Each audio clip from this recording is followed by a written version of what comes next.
Taking a trip on your motorcycle. It's one of those things that might have brought you to motorcycling in the first place. It's one of those things where you watched the long way around and been like, I'm gonna do that one day. I'm gonna take my motorcycle to the edge of the world and back. And then you got onto your bike and you realized, it's a lot harder than I thought. You might be sitting at home thinking that you need to buy a new motorcycle, invest thousands of dollars into gear, or, go and find some advanced rider course so that you can ride off-road, all so that you can go to some destination out of your bucket list, like the PCH or the Grand Canyon or Tail of the Dragon, all of these cool places that are best experienced from the seat of a motorcycle. You might be sitting at home thinking you can't do it because you don't have the right gear.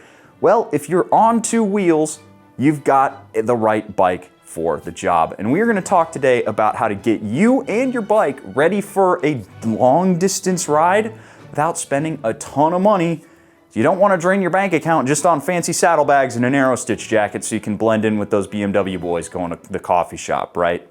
Stay tuned, it's going to be a good one. That is right, it's another list that's not really a list because I'm in here and not in the closet shouting. Well, some of it is going to be shouted in a closet. You'll see eventually, just stick with me. And we're going to start out today with the first thing. You don't need to buy a touring motorcycle to go touring on your motorcycle. If you have two wheels, it can go basically wherever you want to take it. Yes, some motorcycles will struggle going long distance. I'm thinking bikes like maybe a WR250 with a tiny little thumper. You're probably not going to have a great time on it. And similarly with super sports, you're really not going to have a lot of fun. You're not going to be able to cover distance effectively because you're going to need to get off and do a bunch of stretches and make sure that your back is in one piece. And that's not a lot of fun. However, if you do have any motorcycle, you can get it ready to go long distance.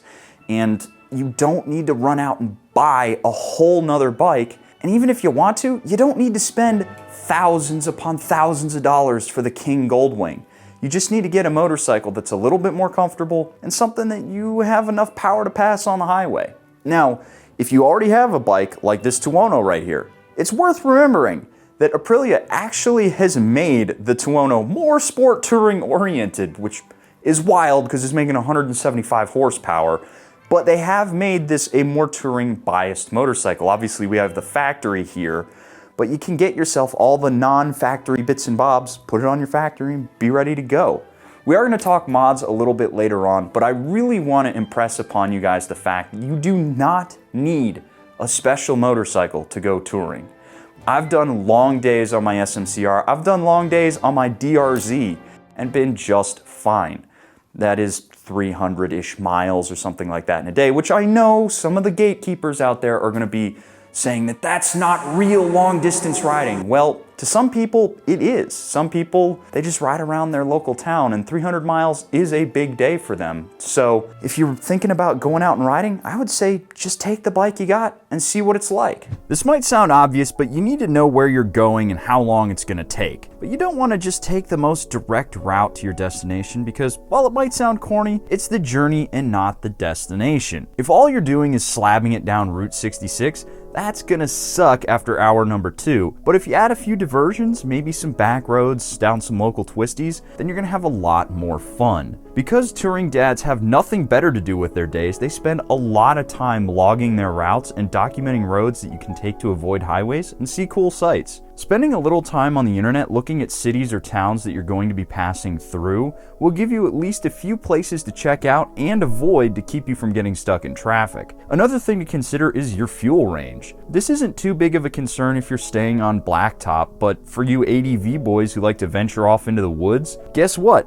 There aren't a bunch of gas stations out in the sticks. If you're going to travel through long stretches without gas stations, you'll want to make sure that you're carrying some extra gas. Honestly though, in my experience, carrying some extra gas isn't a bad idea regardless. The next thing you're going to want to do when you're getting ready to go on a big ride is actually do your basic maintenance. Now, that might seem obvious because you're going to probably go over 600 miles or whatever, but you want to make sure that your motorcycle's in good shape before you commit it to the long haul highway route that you're taking it on, because if you bust your chain 300 miles in, you're going to need to fix it on the side of the road, and if you don't have a master link, blah, blah, blah, it could be a nightmare. So obviously you want to make sure that you're doing all your basic maintenance. This includes stuff like making sure that your chain is in good shape, obviously. Your sprockets are in good shape. Make sure that your cables are cleaned and lubed.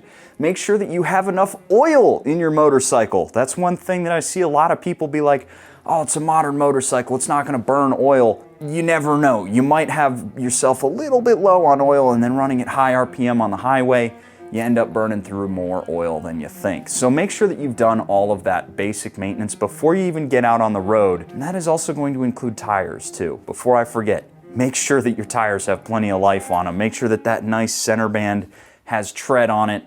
And if your tires are low, air them up like we talked about in the last list video. You wanna make sure that your bike is in good shape. Now, it doesn't just include basic maintenance either. If you're getting out on the road and you think you're gonna do 1,500 miles or something like that, and your valves are due in 500 miles, you don't wanna be halfway through your trip trying to find yourself some Kawasaki or Ducati dealership in the middle of like Marfa, Texas, where there's literally nothing but art studios and cactuses, basically. You don't want to have to be searching for a spot halfway through your trip to do big maintenance items. If you're like 500 or 600 miles away from your next major service interval, just get it done early. There's no difference between servicing a motorcycle 500 miles early versus right at the service interval. You're going to be just fine. And most shops are more than happy to take your cash for it. You just might need to accelerate the rest of your maintenance schedule just a little bit, or who knows, maybe you buy yourself an extra 500 miles before you need to go out, get your bike serviced again. So before you hit the road, do maintenance on your motorcycle. Now this is the fun part, or at least it was for me. I like checking out parts online and then waiting for them to show up. It's like Christmas morning whenever I'm feeling financially irresponsible. Now if you're anything like me, you looked up a bunch of videos on touring mods for motorcycles and saw a bunch of cool looking stuff like new windscreens, dashboard companions, speakers, hard cases, vibration dampening mounts for your handlebars, and then by the time you added them all to your cart, you were horrified at the price. Yeah, I've been there. But you don't need to spend your kid's college tuition on a set of hard cases for your motorcycle. If you're looking to load up your bike for the road, then I would highly recommend spending your cash on things that actually make a difference. First, just look at a set of throw-over saddlebags. They are way cheaper than hard cases, and you can usually find a solid set for around $100 to $150, and if you get some more bike-specific ones, they can be a little bit more expensive. Next up, look at some wind protection. If you're on a naked bike, you can pick up any of the universal windscreens that do a solid job keeping the wind off you, and if you already have one and just need a little bit more protection, you can get the clip-on thing that for some reason costs as much as a windscreen on their own, but they actually do work. Then I would recommend a cruise control throttle lock. Don't get the one that goes on the end of the handlebar, rather get one that clips onto the handlebar itself and rests on the brake lever or squeezes the throttle closed. They're usually dirt cheap, and while I used to think that they were a safety hazard, I've softened on that outlook a little. The last thing I would recommend upgrading is your seat. If you can sit on your bike comfortably for longer, then you'll actually enjoy the trip rather than begging for death. Anything else is icing on the cake. And while you're looking at mods, don't forget to click the link down below to shop.yammynoob.co where you can check out all sorts of luggage options from tail bags to tank bags to all sorts of saddlebags that you can throw over adventure bikes, naked bikes, any sort of motorcycle you want. And while you're there, don't forget to look at all the other parts that we've got. We've got sport touring rubber, mods for your motorcycle, as well as some gear for you to wear while you're out on the road. Click that link down below and go to shop.yammynoob.co to check out all the kinds of cool gear that you can get for your motorcycle. And remember, every dollar that you spend is an entry to win one of our giveaway motorcycles. Alrighty folks, the next thing I want to talk about after you've bought all your cool new saddlebags is what should you put in it? How should you pack your motorcycle? Obviously, do not pack your bike like this. This is just to illustrate a point. I just took a bunch of stuff that's lying around the shop and I just stacked it on the 210 all precarious-like to prove a point. Don't do this. Obviously, you're going to put stuff in your saddlebags. You're going to strap it down nice with bungee cords. You want to make sure that load isn't going to shift on you while you're riding because then you have to take it all off, put it back on again. Another thing you want to consider when you're loading up your saddlebags, make sure that if you have a roadside toolkit, if you're carrying oil for your motorcycle, if you have anything that you're going to need at a moment's notice, that it's not buried at the bottom of your saddlebags. You don't want to catch a flat on your bike, have to dig through your socks, your underwear, and your toothbrush just to get to your patch kit. Keep it on the top of your saddlebags. Another thing to consider, you don't want one saddlebag to be a lot heavier than the other one, especially if you're using a throwover kind, because that can cause them to slip as the motorcycle vibrates. You want the load to be nice and even across the back of the bike. Now, while we're talking about weight on the back of the motorcycle, unless you are on a KLR 650, your motorcycle does have a gross vehicle capacity. The KLR just doesn't have one because those riders have been stacking crap on the back of those bikes forever and they just seem to work. That won't work on a bike like this. You want to make sure that you're not overloading the back of the bike. If you're carrying a bunch of bricks and stuff like that, you really need to consider what you're bringing along. You don't need 40 pounds worth of clothes for a couple of days worth of riding. You want to make sure that that stuff is, you leave some stuff at home. You don't want to have to unpack everything and put it back in your bags. Again, it's just a lot of work. Keep your load light so it keeps the bike nice and balanced. Too much load at the back might make it a little bit easier to wheelie, but it's also going to affect the handling of your motorcycle, and that's one thing to consider. Now, while I have this poor Tuono loaded down haphazardly with all this crap that I had lying around the shop, it is worth pointing out that if you are getting out on the road for the first time with a bunch of stuff on your motorcycle and you haven't done it in the past, your bike is going to handle differently than it does with no passenger, no pillion, no load on the back of it. You should go practice with all this gear on your bike. Load it up the day before you go leave or the week before you go leave. Practice riding with the stuff on your motorcycle because it's going to change the handling. You might find that you need to adjust the preload on your motorcycle, or you need to adjust how much stuff you're carrying with you because your bike just handles too funny, or you just need a different setup. It's best to find that stuff out when you can actually pull over and solve it, rather than 5 miles down the road, you have to turn around, drop a bunch of stuff off back at home, and then get back out on the road. Find it out early, especially if you're stuck in an area where it's cold right now. You don't have anything better to do.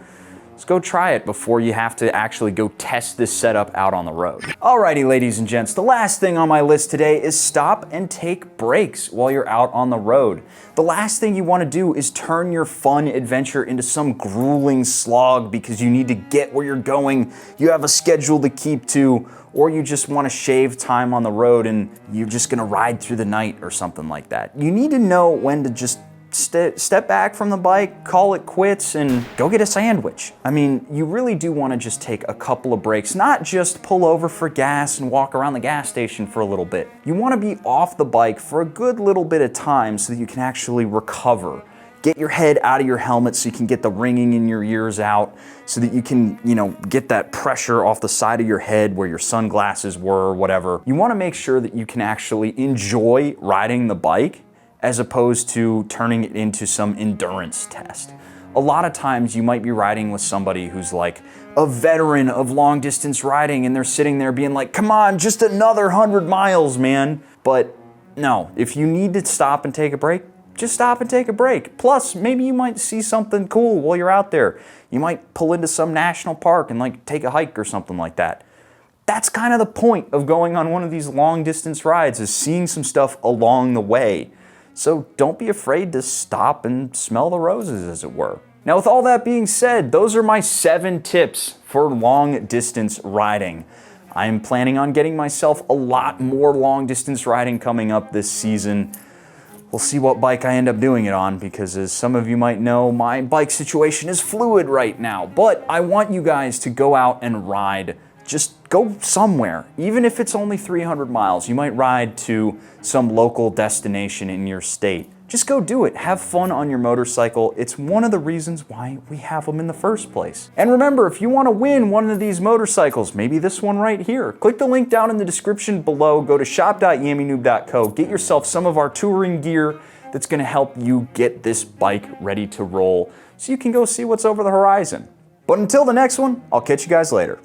Keep watching Yammy Noob. Keep watching Yammy Noob. Keep watching Yammy Noob. Keep watching Yammy Noob. Keep watching Yammy Noob.